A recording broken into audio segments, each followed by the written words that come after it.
ছোটবেলায় যদি কোনো প্রোডাক্টের কথা আমরা আমাদের বইয়ে সন্নিবেশিত হতে দেখেছি, সেটি ছিল সোনালী আঁশ। পাটের চেয়েও আমরা ওই শব্দটা আমাদের হৃদয়ে যেন প্রথিত হয়ে গেছিল, সোনালী আঁশ।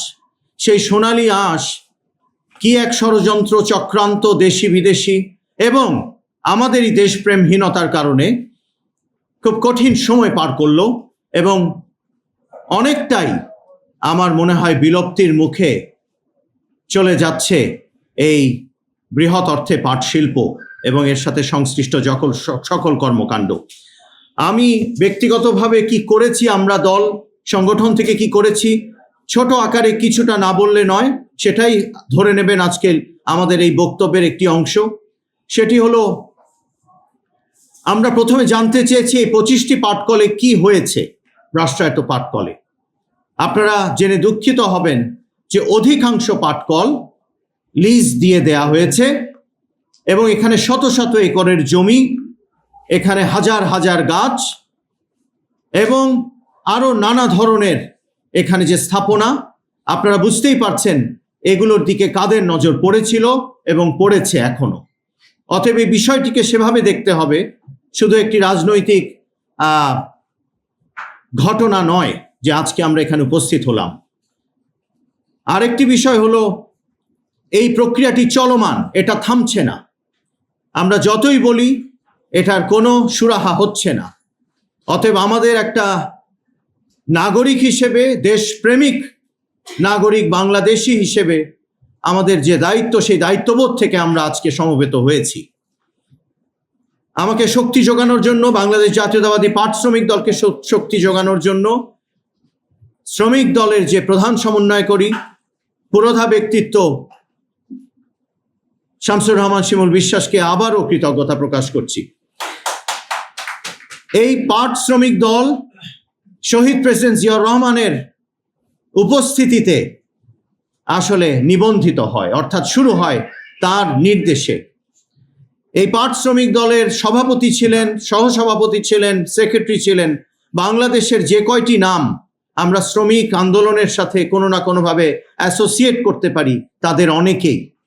অতএব এর গুরুত্ব কতখানি সেটা আপনারা একটু অনুধাবন করতে পারছেন বলে আমি বিশ্বাস করি। আমি যে সময়টায় দায়িত্ব পেয়েছি, কে জানে খুব বেশি দেরি হয়ে গেছে কিনা, কিন্তু আমরা চেষ্টা করব এই প্রতিশ্রুতি, সেই অঙ্গীকার আমি রেখে যেতে চাই আপনাদের সামনে।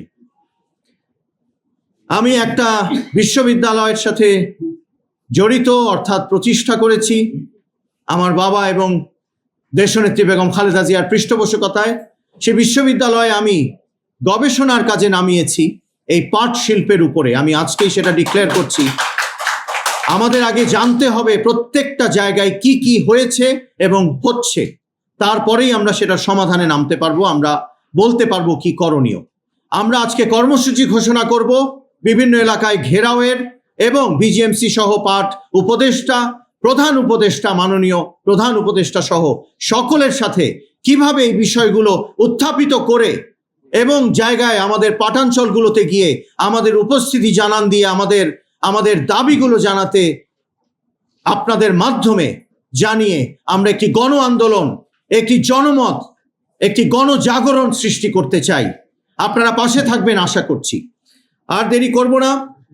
এই 2.5 কোটি মানুষের সম্পৃক্ততা আপনারা হয়তো জানেন, হয়তো জানেন না।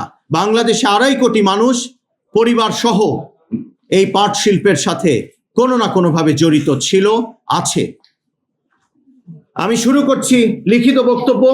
একটু হয়তো সময় লাগবে, আমি যত দ্রুত পারি পড়ব, কিন্তু আপনারা মনোযোগ দিয়ে একটু শুনবেন, কেননা আমরা অনেক কষ্ট করে এই বক্তব্যটি আপনাদের জন্য দাঁড় করিয়েছি। এটি একটি রাষ্ট্রীয় বিষয়, এই বিষয়টিকে সেভাবেই গুরুত্ব দেবেন বলে সাংবাদিক ভাই ও বোনদের আমি অনুরোধ জানাচ্ছি। প্রথমে স্মরণ করছি মহান সৃষ্টিকর্তাকে, স্মরণ করছি সর্বকালের শ্রেষ্ঠ মুক্তিযোদ্ধা, বহুদলীয় গণতন্ত্রের প্রবক্তা, স্বাধীনতার ঘোষক, বিএনপির প্রতিষ্ঠাতা চেয়ারম্যান শহীদ প্রেসিডেন্ট জিয়াউর রহমান এবং 2024 সালের বৈষম্য বিরোধী ছাত্র আন্দোলনে শাহাদাত বরণকারী শহীদদের। বাংলাদেশ জুট মিলস কর্পোরেশনের আওতাধীন 25টি পাটকল সরকারিভাবে পুনরায় উৎপাদন চালু, লিজ প্রথা বাতিল এবং শ্রমিকদের বকেয়া পরিশোধ করার দাবিতে এই সংবাদ সম্মেলন। বাংলাদেশ জাতীয়তাবাদী পাট শ্রমিক দলের পক্ষ থেকে আয়োজিত সংবাদ সম্মেলনে আমাদের আমন্ত্রণে উপস্থিত হওয়ার জন্য সংগঠনের পক্ষ থেকে আপনাদেরকে অসংখ্য ধন্যবাদ জানাচ্ছি। প্রিয় সাংবাদিক বন্ধুগণ, পাকিস্তান আমল থেকে দেশে পাট শিল্প ছিল প্রধান বৈদেশিক মুদ্রা অর্জনকারী শিল্প। 1971 সালে স্বাধীনতার পর থেকে আমাদের দেশে স্থাপিত কয়েকটি নতুন পাটকল সহ মোট 77টি পাটকল রাষ্ট্রায়ত্ত খাতে চালু ছিল। পাট শিল্পের পুরো কাঁচামাল সোনালী আঁশ আমাদের দেশেই উৎপন্ন হয়, কিন্তু দুঃখজনক বিষয় হলো যে 1982 সাল থেকে ক্রমান্বয়ে পাটকলগুলোকে লোকসানি অজুহাতে একে একে বন্ধ করে দেওয়া হয়। সর্বশেষ 2020 সালে 30 জুন বস্ত্র ও পাট মন্ত্রণালয়ের প্রজ্ঞাপনের মাধ্যমে বিজেএমসি নিয়ন্ত্রিত 25টি পাটকলের উৎপাদন বন্ধ করার নোটিশ আসলেও প্রকৃতপক্ষে 2রা জুলাই 2020 উৎপাদন কার্যক্রম সম্পূর্ণরূপে তড়িঘড়ি করে বন্ধ করে দেন, যার কারণে শ্রমিকদের পূর্ণাঙ্গ হিসাব বুঝিয়ে দেয়া হয় নাই, যা ছিল সম্পূর্ণ অযৌক্তিক এবং মানবেতর। অন্যায়ভাবে দিনমজুর শ্রমিক ভাইদের স্বার্থ পরিপন্থী একটি সিদ্ধান্ত।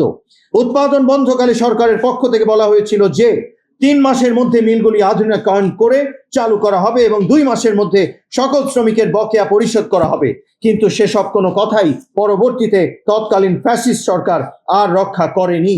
আমরা মনে করি দেশি বিদেশি চক্রের জালে বিগত স্বৈরাচারী ফ্যাসিস্ট সরকার করোনাকালীন সময়ে তাদের প্রভুদের সন্তুষ্টির জন্য পাটকলগুলি একসাথে বন্ধ করে দিয়েছিল।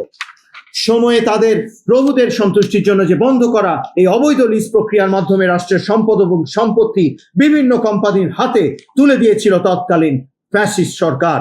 আপনারা জানেন বাংলাদেশ পাট পণ্যের সাথে প্রত্যক্ষ পরোক্ষভাবে প্রায় 3 কোটি লোক জড়িত। বুনন থেকে শুরু করে জাহাজীকরণ পর্যন্ত কৃষক, শ্রমিক, ব্যবসায়ী সম্পর্কিত।